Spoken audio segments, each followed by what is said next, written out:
विघ्नहर्ता कोंबडी खत सप्लायर तलगरे। आमच्याकडे पॅकिंग मध्ये अंड्याच्या कोंबडीचा कोंबडी खत मिळेल। उच्च दर्जाचे नैसर्गिक कोंबडी खत पुरवणारे एक विश्वासार्ह नाव। मुख्य वैशिष्ट्य म्हणजे हे खत 100% सेंद्रिय व उच्च दर्जाचे आहे। जमिनीतील सूक्ष्म पोषक तत्वांचे प्रमाण वाढवून पिकांच्या मुळांची वाढ जलद होते व उत्पादन क्षमता वाढते। कोंबडी खताचे फायदे असे की जमिनीचा सेंद्रिय कर्ब मोठ्या प्रमाणात वाढतो, जमिनीचा पोत सुधारतो। ऊस, केळी, भाजीपाल्यासह सर्व पिकांसाठी उत्तम सेंद्रिय खत म्हणजे विघ्नहर्ता कोंबडी खत। आपल्या ऑर्डर नुसार फक्त 8 दिवसात खत थेट शेतावर उपलब्ध। ऑर्डर साठी संपर्क 72 49 35 87 96। रमेश बंडगर, सलगरे, तालुका मिरज।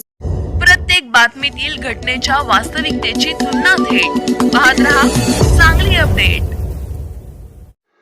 मिरज पंचायत समितीच्या नव्या वास्तूला भारतरत्न डॉक्टर बाबासाहेब आंबेडकर यांचे नाव व नव्या सभागृहाला धर्मवीर छत्रपती संभाजी महाराज यांचे नाव देण्यासाठी पंचायत समितीची पहिली व विशेष सर्वसाधारण सभा सोमवार दिनांक 10 रोजी आयोजित करण्यात आली आहे।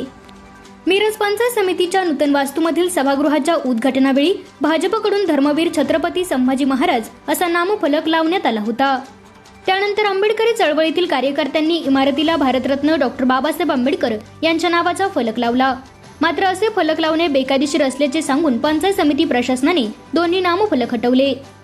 त्यानंतर आंबेडकरी चळवळीतील कार्यकर्त्यांकडून तीव्र आंदोलने केली।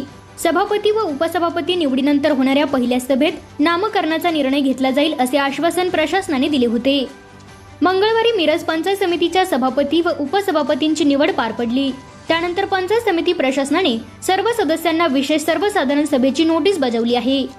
या सभेमध्ये पंचायत समितीच्या नव्या इमारतीस भारतरत्न डॉक्टर बाबासाहेब आंबेडकर यांचे नाव व सभागृहास धर्मवीर छत्रपती संभाजी महाराज यांचे नाव देण्याबाबत अधिकृत चर्चा करून निर्णय घेतला जाणार असल्याचे नोटीसीमध्ये नमूद करण्यात आले आहे।